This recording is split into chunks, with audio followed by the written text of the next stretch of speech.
కాచిన దేవా స్తోత్రం చెల్లింతుము దేవా స్తోత్రం చెల్లింతుము.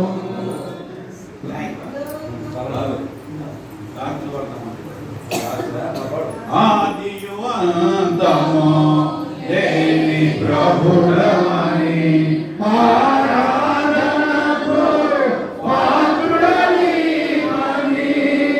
ఆదియు అంతము లేని ప్రభుడని ఆరాధనకు పాత్రుడని అనుదినము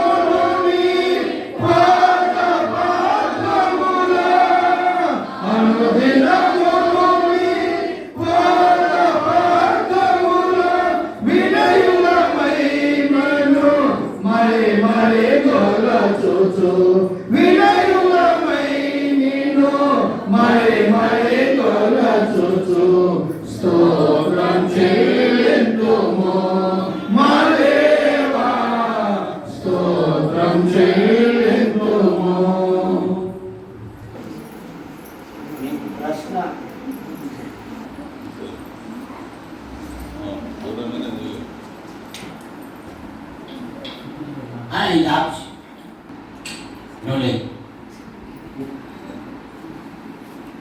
ఈరోజు చెప్పిన ప్రసంగ అంశం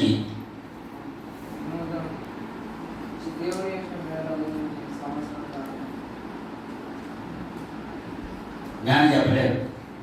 నాన్న చూస్తున్నాడు, నేను ఏమన్నా చెప్పు అట్లా.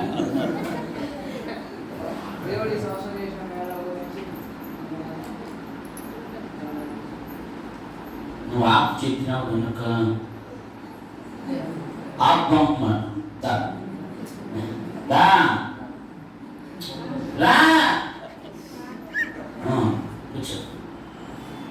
రైట్. దేవుని స్తుతించుట. దేవుడు మన ఆధ్యాత్మిక జీవితములో చేసిన మేళ్లను బట్టి 107వ కీర్తన మొదటి 2 వచనాలు. 107వ కీర్తన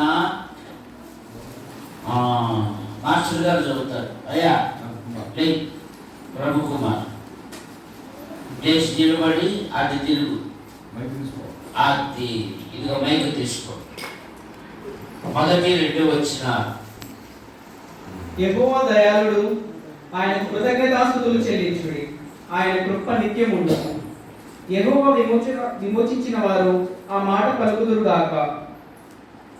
విరోధుల చేతిలో నుండి ఆయన విమోచించిన వారును, తూర్పు నుండి పడమటి నుండి ఉత్తరం నుండి దక్షిణం నుండి నానా దేశం నుండి ఆయన పోగు చేసిన వారును ఆ మాట పలుకుదురు గాక.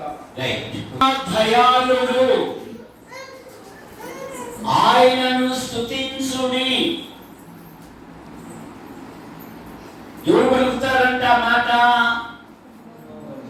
4 దిక్కుల నుండి పోగు చేయబడిన వారు ఆ మాట పలుకుదురు. ఆయనను స్తుతించుడి. పుట్టినది మొదలుకొని నాటి వరకు దేవుడు తన కృపాక్షేమాలు ఉంచి గత సంవత్సరాలన్నీ కాపాడి 26వ సంవత్సరంలో మనం సజీవులుగా ఉన్నాము అంటే అది దేవుని కృప. ఒకసారి లోకం వైపు మనసు పెట్టు. మనము 3 కరోనాలను జయించాం. ఎన్ని కరోనాలను? ఆ కరోనాల చరిత్ర చూస్తే మనకంటే గొప్పవారు, ఉన్నతమైన వారు, ఆస్తి కలిగిన వారు, పేరు ప్రఖ్యాతులు కలిగిన వారు ఈ లోకాన్ని ఖాళీ చేసి వెళ్ళిపోయింది. ఎన్నికలేని మనలను దేవుడు తన రెక్కల కింద ఉంచుకొని ఆహారము, ఆరోగ్యము, సంచరించు ప్రతి ప్రదేశాలలో తన కృపాక్షేమాలు ఉంచిన ప్రభును మనం స్తుతించాలి. పాత నిబంధనలో దేవుని స్తుతించుటలో రాజైన నూతన నిబంధనలో దేవుని స్తుతించుటలో భక్త పౌలు మనకు కనపడతాడు. 103వ కీర్తనలో నా ప్రాణమా యెహోవాను సన్నుతించుము, నా అంతరంగమున సమస్తమా ఆయన పరిశుద్ధ నామమును సన్నుతించుము, నా ప్రాణమా యెహోవాను సన్నుతించుము, ఆయన చేసిన ఉపకారములలో దేనిని. చాలా మంది మర్చిపోతూ ఉన్నారు. హోషేయ గ్రంథం 13:6లో తరువాత వారికి మేత దొరకగా వారు తిని తృప్తి పొంది గర్వించి నన్ను మరచిది అనే మాట మనం చూస్తాం. చాలా మంది మర్చిపోతున్నారు. దావీదు 2 సమూయేలు గ్రంథం 7:18లో దావీదు రాజు యెహోవా సన్నిధిలో కూర్చుండి ఇలాగు మనవి చేశాడంట, యెహోవా నా ప్రభువా, ఇంతగా నన్ను హెచ్చించుటకు నేనెంతటి వాడను, నా కుటుంబము ఎపాటిది. ఎందుకు? దావీదు బరుగొడ్ల కాపరి, ఆవులు కాపరి. నిజం, ఖచ్చితంగా చెప్పాలా? గొర్రెల కాపరి. రైట్, మంచి పిల్లలు. ఎక్కడో అరణ్యంలో ఉన్న దావీదును తీసుకొచ్చి అంతఃపురములో కూర్చోబెట్టి ఇప్పుడు దేవుని సన్నిధిలో తన గతాన్ని జ్ఞాపకం చేసుకుంటున్నారు. చాలా మంది గతాన్ని జ్ఞాపకం చేసుకోవడంలే. అది ఒక చింతకాయ చెట్టు. ఆ చెట్టు కింద ఒక తల్లి, ఆమె ఒక కుమార్తె. ఈ చింతకాయ కాలంలో చింతకాయలు వచ్చే అది అమ్ముకొని తన కుటుంబాన్ని పోషించుకునేది. చింతపూస అది అమ్ముకొని పోషించుకునేది. చింతపండు వచ్చినప్పుడు చింతపండు అమ్ముకొని పోషించుకునేది. ఆ చిన్న గ్రామానికి ఒక ఎన్ఆర్ఐ వచ్చాడు. ఎవరు వచ్చారు? అమెరికాలో స్థిరపడిన నీలాంటి ఒక యువకుడు వచ్చాడు. ఆ పేదరికాన్ని చూసి ఆ అమ్మాయిని పెళ్లి చేసుకొని అమెరికాకి 2 సంవత్సరాల తర్వాత తన సొంత ఊరికి వచ్చి ఒక ఆమె చింతకాయలు అమ్ముకుంటే అక్కాయి ఏంటి వెళ్ళి ఒక టికెట్గా ఉన్నాయి అంట. చాయ్ చాయ్ ఒకసారి గతాన్ని చూస్తే మీ అమ్మ కూడా ఒక స్థాయికి వస్తే మనం ప్రభువుని మర్చిపోతాం. అందుకని దావీదు తన ప్రాణంతో చెప్పుకుంటాడు, నా ప్రాణమా యెహోవాను. కనుక ఈరోజు పెసరవాయి క్రైస్తవ కూడిక గృహములో ఈ స్తుతి కూడిక ఉద్దేశం ఏంటంటే ప్రతి విషయములో దేవుని స్తుతించుట. నేనెందుకు దేవుణ్ణి స్తుతించాలి అనే మాటకు మొదటి మాట రోమాపత్రిక 6వ అధ్యాయము 18 వచ్చింది. 7 మాటలు చెప్పేసి వదిలేస్తాను.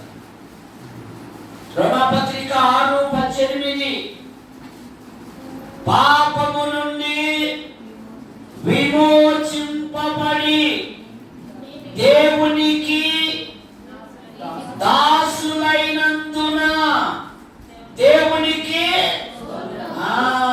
ఎందుకు దేవుని స్తుతించాలి? నేను పాపముల చేత, దోషముల చేత, అపరాధముల చేత దేవుని కోపానికి, దేవుని శాపానికి, దేవుని ఉగ్రతకు గురి అయిన నేను నా అపరాధముల చేత, నా దోషముల చేత తీర్పు నుండి బయటపడాలని అనాది నుండి అనేకమైన ప్రయత్నములు చేసి తిని నా ప్రయత్నములు దేవుని దృష్టిలో మునికి ప్రేరికలు కనుక కీర్తనలు 49వ కీర్తన 7వ వచనములో ఎవడు ఏ విధము చేతనైనను తన సహోదరుని విమోచింపలేడు, వారి ప్రాణ విమోచన క్రయధనము బహు గొప్ప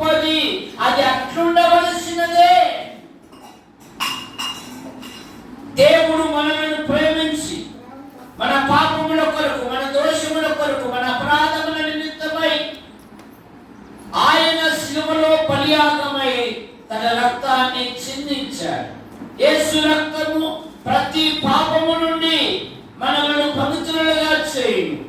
మత్తయి సువార్త 20:28లో మనుష్య కుమారుడు పరిచారము చేయించుకున్నకు రాలేదు కానీ పరిచర్య చేయుటకును అనేకులకు ప్రతిగా తన ప్రాణము ఇచ్చుటకు వచ్చాడు. అపోస్తలుల కార్యాలు 20:28లో దేవుడు తన స్వరక్తం ఇచ్చి సంపాదించిన దేవుని సంఘం.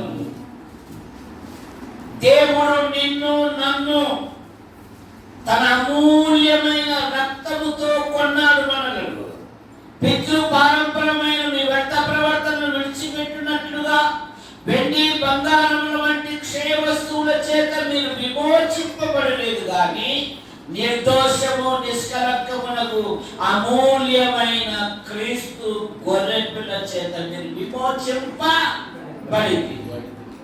విలువ పెట్టి కొనబడిన వారు గనక మీరు మీ దేహములతో దేవుణ్ణి మహిమపరచుడి.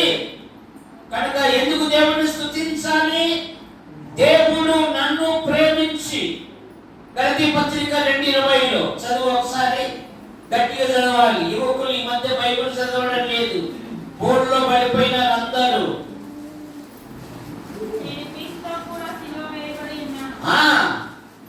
జీవించువాడను నేను కాదు, క్రీస్తే నాయందు జీవించుచున్నాడు. ఇప్పుడు శరీరమందు జీవించుచున్న జీవితము నన్ను ప్రేమించి నా కొరకు తన్ను తాను అప్పగించుకొనిన దేవుని కుమారుని యందలి విశ్వాసము వలన. ఏ ముస్లామా 90 ఉంటాయి కదా నీకు, ఉంటాయా? ఊరేమో బొమ్మంటే వాళ్ళ కాడేమో నమ్మంటే, అదేయా మా మనవరాలకు పెళ్ళైతే ఆ ఇంటి కడుపులో ఒక తాటికాయ పుడితే తాటికాయ పుట్టాను అప్పుడు చల్లగా అయ్యా. ఇస్లాం కూడా ఎందుకు జీవిస్తుందంట?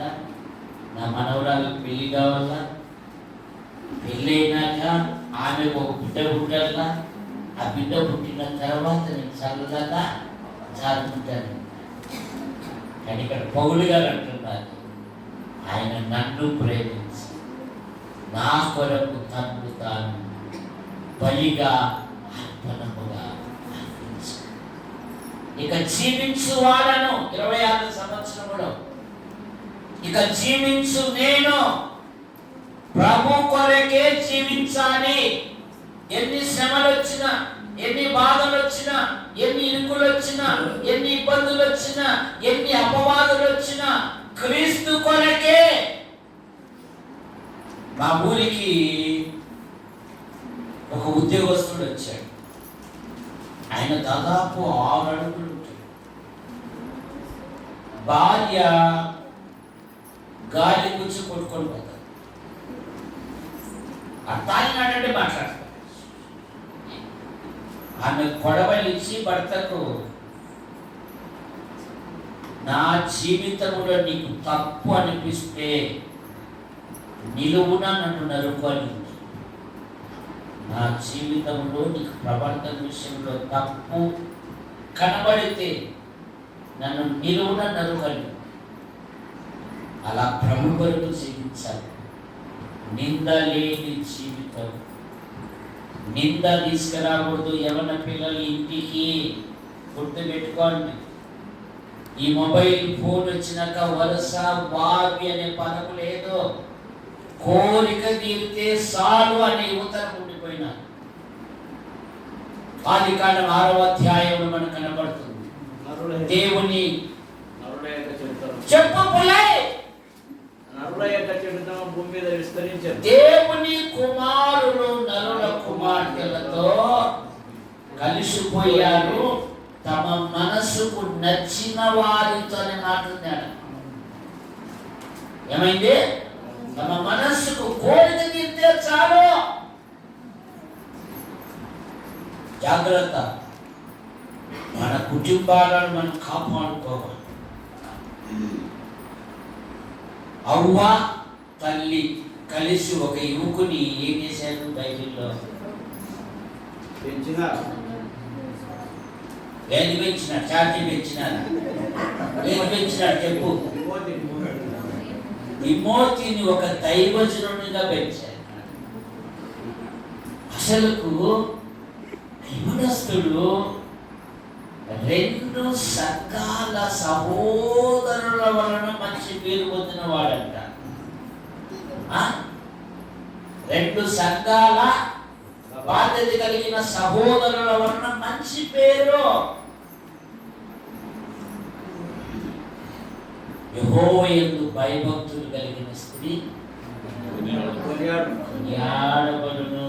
దేవుడు ఆశ్చర్యకరమైన కనుక నేనెందుకు ప్రభువును స్తుతించాలంటే దేవుడు నా కొరకు తన ప్రాణమును అర్పించాడు. 2వ మాట, నేనెందుకు దేవుని స్తుతించాలి అంటే 18వ కీర్తన 46వ వచనం, దేవుడు నాకు రక్షణకర్తగా ఉన్నాడు. చదవాలి. ముందే చికెన్ ఆడిపోతుందని మా విలియం సైజన్ చేస్తున్నాడు. సార్ నేను 5 చేసినా సార్ లేచి నువ్వు ఇట్లా పొడిగించే కనుక చికెన్ చల్లారిపోతుంది, మళ్ళీ వేడి పెట్టానంటే మళ్ళీ గ్యాస్ సిలిండర్ అన్ని కనెక్షన్ అడగనిపించాము. నువ్వు తొందరగా చెప్పు అంటున్నాడు. అందుకని మీరు తొందరగా చదివితే నేను తొందరగా వదిలిపెడతా. 18:46 యెహోవా జీవము గలవాడు, నా ఆశ్రయ దుర్గమైన వాడు, స్తోత్రార్హుడు, నా రక్షణకర్త అయిన నా దేవుడు ఆయన బహుగా స్తుతిమంతుడుగా. దావీదు జీవితంలో బాల్యము నుండి వ్యతిరేకలు అనుభవించాడు. తండ్రి ఏమో తనకంటే ముందుగా ఉన్న వారిని అందరినీ సైనికులుగా చేశాడు.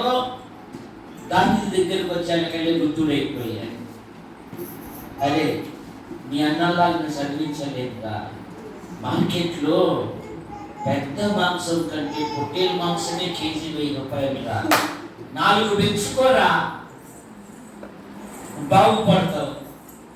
సరే డాడీ అన్నా. ఇక యుద్ధానికి వచ్చినప్పుడు రాజుగారు ఏమన్నారు? చదవాలి అప్పుడప్పుడు బైబిల్. సౌలు ఏమన్నాడు? నువ్వు బాలుడము, నీవు యుద్ధము చేయలేవు. ఇక పెద్దోడు వచ్చి కొట్లాడి పెట్టుకుంటాడే, నేను ఉదయకాలం నాకు తెలుదా మందని ఏర్పడేసినామని అంటున్నాడు. వీడేమో 40 రోజులు యుద్ధానికి వచ్చి ఏమన్నా సాధించినాడంటే సాధించని చవటలంతా కొట్లాటలు పెట్టుకుంటా ఉంటారు. చెయ్యరు కానీ వారు చెయ్యరు, చేసే వారిని కూడా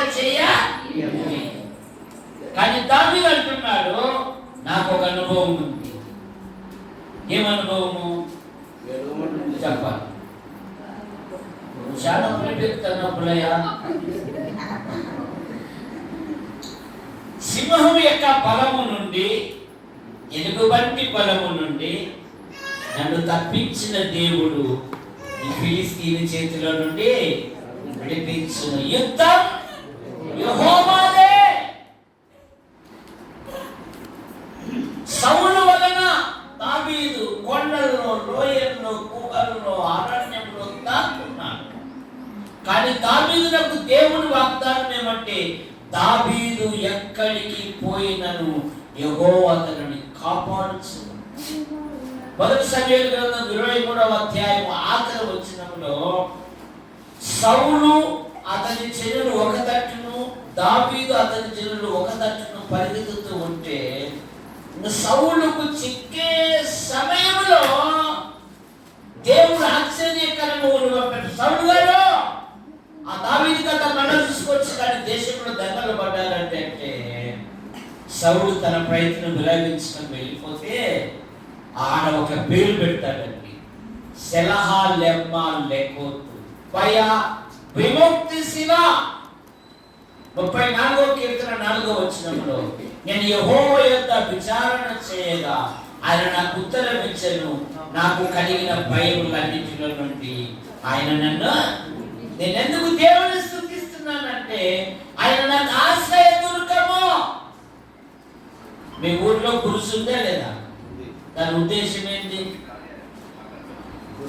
అయ్యో అయ్యో, ఆ కాలంలో ఈ పెసరవాయికి ఎప్పుడు పడితే అప్పుడు దొంగలు వస్తారని ఆ గ్రామ ప్రజలందరూ ఆలోచించి ఒక గురుసు కట్టి ఇంటికి ఒకరు కావలు ఉండేవారు. వాడు 4 దిక్కులు చూడాలి. ఎవరైనా దొంగలు వస్తున్నారంటే, దొంగలు వస్తున్నారా మన ఊరికంటే పొలంలో ఉన్నవాడు, వీధిలో ఉన్నవాడు, ఇంట్లో ఉన్నవాడు ఆ గురుసులో వెళ్ళి దాక్కోవాలి. దొంగలు ఇంట్లో చూడబడి దూసుకొని వెళ్ళేవారే కానీ ప్రాణ నష్టం జరిగింది. ప్రాణ నష్టము అది దాని ఉద్దేశం. 46వ కీర్తన 1వ వచనంలో దేవుడు మనకు ఆశ్రయమును దుర్గమునై ఉన్నాడు, ఆపత్కాలములో ఆయన నమ్ముకొనదగిన. ఇక 3వ మాట, దేవుణ్ణి నేను ఎందుకు స్తుతిస్తున్నానంటే ఆయన నాకు బాల్యము నుండి బోధిస్తూ. 71వ కీర్తన 17వ వచనం, బాల్యము నుండి నువ్వు నాకు బోధించుచున్నావు. 32వ కీర్తన 8వ వచనంలో నీ మీద దృష్టి ఉంచి నీకు ఆలోచన చెప్పేదను, నీవు నడవలసిన త్రోవను నీకు బోధించేదను. వాని దేవుడే వానికి క్రమము నేర్పుతాడంట. యెషయా గ్రంథం 28:26లో అది యేసు ప్రభు అన్నారు కదా, ప్రయాసపడి భారం మోసిన సమస్త జనులారా నా యొద్దకు రండి, నేను మీకు విశ్రాంతి కలగజేయుదును. మీరు నా కాలి ఎత్తుకొని నా యొద్ద ఆయన నేర్పించేది. ఎబ్రీ స్త్రీలను గురించి మద్రసాలలో రాసు గారి దగ్గర ఏమని సాక్ష్యం ఇచ్చారు? సుదర్శనం 2వ పడను కదా, ఏం చెప్పారు? సార్ నేను కొత్తగా వచ్చినాను అక్కడే చెప్తే, అయ్యా వారు ఐగుప్తు స్త్రీల వంటి వారు కాదు, వారు బహు. కనుక యవ్వన పిల్లలు చురుకుదనం కలిగి తల్లిదండ్రులు ఇచ్చి ప్రోత్సాహం సద్వినియోగం చేసుకొని ఉన్నతమైన చదువును చదవాలి. దావీదు ఒక కన్యకారుడు, బెత్లెహేమ్ అనే చిన్న కుగ్రామానికి చెందిన వాడు. ఇశ్రాయేలు దేశానికి నింద లేకుండా రక్షించాడు. ఈ ఫిలిస్తీన్ను బట్టి ఎవరి మనసు పురుగా నిమిత్తం ఈ నిందను తొలగించు వారికి బహుమానమేమి అన్నాడు. కనుక సామెతల గ్రంథంలో ఒక మాట, తన పనిలో నిపుణత గల వారిని చూసితివా, వాడు అల్పులైన వారి ఎదుట కాదు ఉన్నతమైన. నీ బాల్యంలో నీ యవ్వనంలో దేవుడికి ఒక ఉన్నతమైన ఉద్యోగాన్ని, జీవితంలో దేవునికి ప్రతి విషయంలో ఉపయోగం. అందరికీ లేదా బాధ్యత, అందరికీ లేదా దేవుడు ఆశ్చర్యకరంగా ఇచ్చి. కనుక ఇష్టపడి చదవాల. ఎట్లా చదవాల? కష్టపడి కాదు. ఎమ్మె అసలు పప్పు అన్నం అంటే 2 ముద్దలే తింటారు, పెద్ద మాంసం అంటే 4 ముద్దలు తింటారు కదా. అట్లా ఇష్టపడి చదివితే మీ జీవితాలలో దేవుడు అద్భుతమైన కార్యాలు జరిగిస్తాడు. అనాథైన ఎస్తేరు 127 దేశాలకు మహారాణి అయింది కదా. మన పుల్లయ్య ఆ భార్య వాళ్ళని చూసి మనకు గోల్. మన పిల్లలందరినీ ఉన్నతమైన చదువులు చదివించారా లేదా? అక్కకు సంతకం పెట్టే కూడా రాదు కదా. కానీ పిల్లలందరినీ చూసారా. కనుక మన పిల్లలను మనం ఉన్నతమైన వ్యక్తులుగాను, రెండవది దేవుని నీడలో పెంచుకోవాలి. దేవుని నీడలో ఉంటే చాలు. దేవుడి అద్భుతమైన కార్యాలు జరిగిస్తాడు. 4వ మాట, నేనెందుకు దేవుడిని స్తుతిస్తున్నానంటే ఆయన నా విజ్ఞాపనలను వింటున్నాడు. 80 కీర్తనలు 28వ కీర్తన 6వ వచనం, దేవుడు నా విజ్ఞాపనలు వింటూ ఉన్నాడు, నా ప్రార్థనలకు జవాబిస్తున్నాడు. నేను ప్రార్థించే ప్రతి విషయములో దేవుడు నాకు అద్భుతమైన సహాయము. చదవండి 28:6, యెహోవా నా విజ్ఞాపన ధ్వని ఆలకించి ఉన్నాడు. ఆయనకు స్తోత్రం కలుగునుగాక. ప్రతి మాటలో దేవుని స్తుతించుట, దేవుని స్తుతించుట, దేవుని స్తుతించుట. 1 సమూయేలు గ్రంథం 2వ అధ్యాయం 1వ వచనములో అన్న ఇలాగ విజ్ఞాపన చేసిన మాట అందరూ సూచిపోటు మాటలు మాట్లాడుతున్నారు. అన్న సమస్యలు ఎప్పుడు వస్తాయి అంటే, ఎప్పుడు వస్తాయి నైనా? ఆనందం నీలోనే, వేరుమాల ఆనందం ఎప్పుడు వస్తుంది? బోటై కూడా సమస్యలు వస్తాయి. తీర పెనిన్న తీర భోజనం చేసే సమయంలో పోట్లాట పెట్టుకుంటారు. పాపం ఆకలితో వెళ్ళిపోయింది. ఇట్లయితే కాదు అని దేవుని సన్నిధికి వచ్చి తన హృదయాన్ని కుమ్మరించి, నాకు ఒక మగ బిడ్డను, ఎంత గొప్ప దేవుడు తెలుసా? సమూయేలు దాకా 3 కుమారులు 2 కుమార్తెలు. మన దేవుడు అడుగు వాటికంటే, ఊహించు వాటికంటే అత్యధికముగా ఇచ్చేది. సొలొమోను ఏమడిగాడు? ఏమడిగాడు? హైదరాబాద్ బిర్యానీ అడిగాడు. హైదరాబాద్ బిర్యానీ జ్ఞానాన్ని అడిగాడు. కానీ దేవుని మనసులో ఏముంది? సొలొమోనా, నువ్వు జ్ఞానాన్ని అడిగావు, నా మనసులో ఏముందో తెలుసా? ఐశ్వర్యమును ఘనతను ఇమ్మని అడగకపోయినను వీటిని కూడా నీకు ఇస్తున్నాను. 10 రాజుల గ్రంథం 3:12-13 చదవాల్సిన పండుగ అయిపోయింది. ఆయన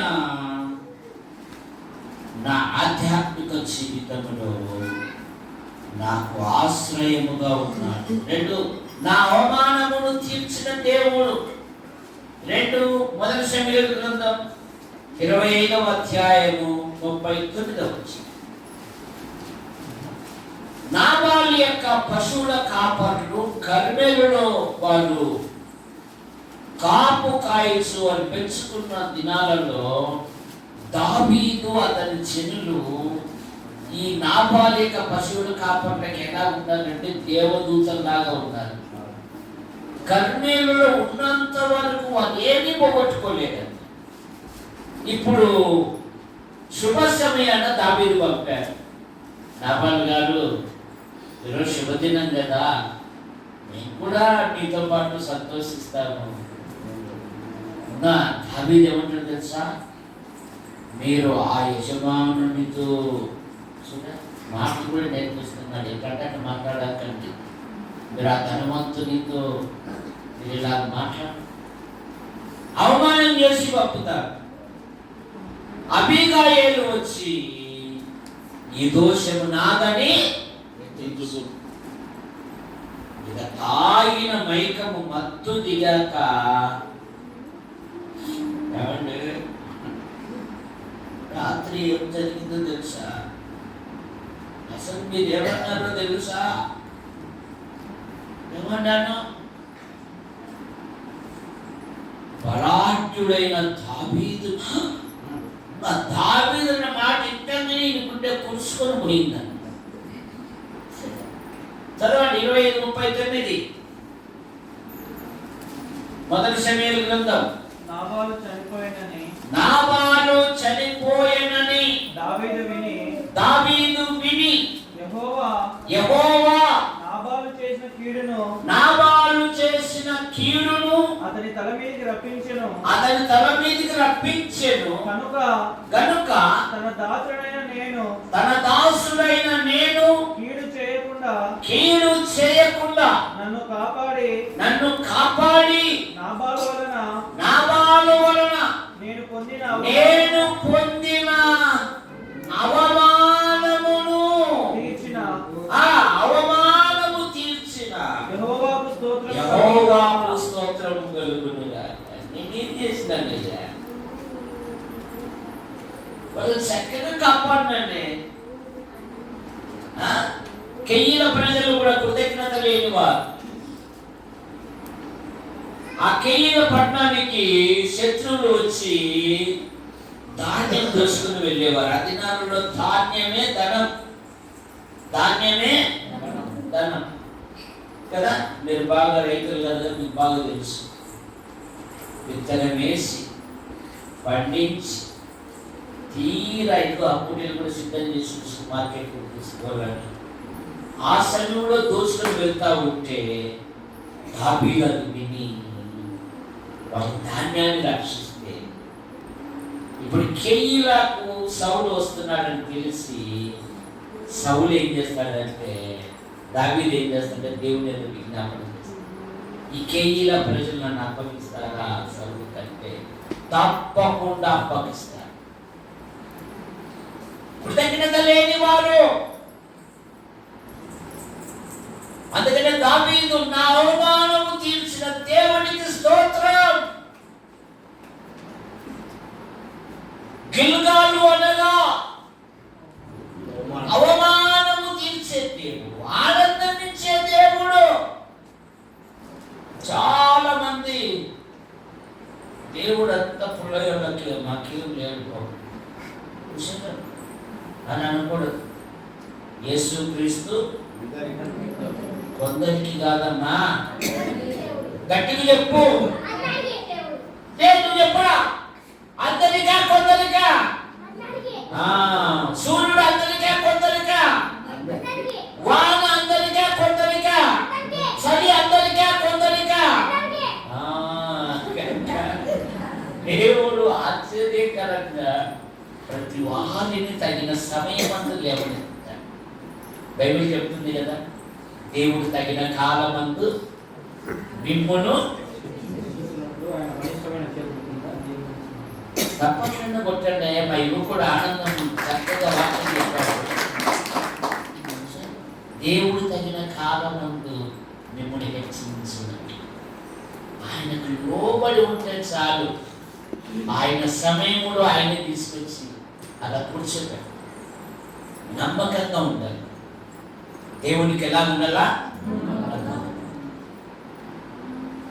దేవుడు నా ఆధ్యాత్మిక జీవితంలో ఆశ్రయదుర్గముగా ఉన్నాడు. 18వ కీర్తన, సామెతలు 18:10, యెహోవా నామము బలమైన దుర్గము, నీతిమంతుడు అందులోనికి వెళ్ళి. ఆఖరి మాట 7వ మాట 68వ కీర్తన 19వ వచనంలో ప్రభు స్తుతిను దునుగా అనుదినము ఆయన మా భారము భరించుచున్నాడు.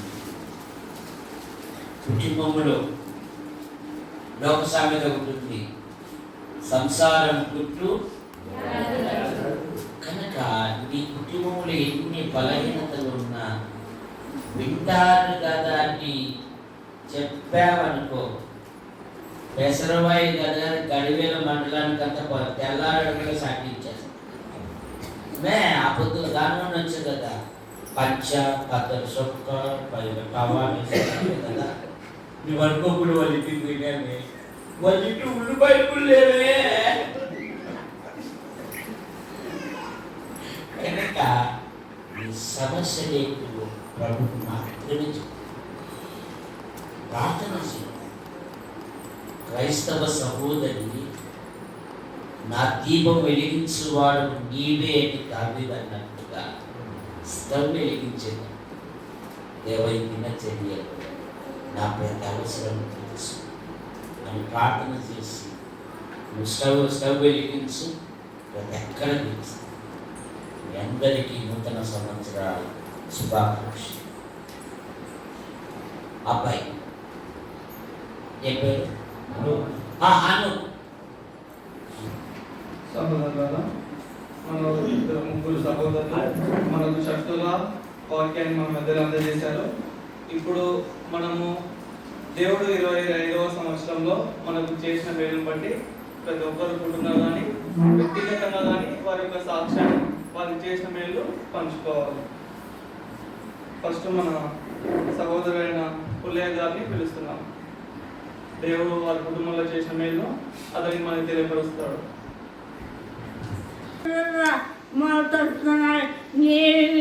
చేసిన మేరకు నేను దేని చెల్లింతో నాకు ఇచ్చిన రొట్టెను కాబట్టి చోటముందున్న చెల్లిందున్న తండ్రికి నా వందనాలు చెప్పగా మా కుటుంబంలో నిమ్మది త్యాగం రొట్టెది అందరూ పాటని అన్నీ అనుకుంటున్నాను.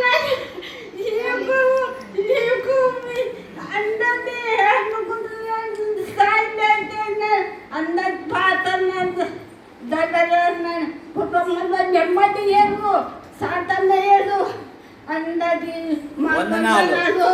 పిల్లలు బాగుండదు, బాగు వందనాలు. అందరికీ వందనాలు. చేసిన మీరు ప్రకారము నేను దేవుని మరను చెప్పండి.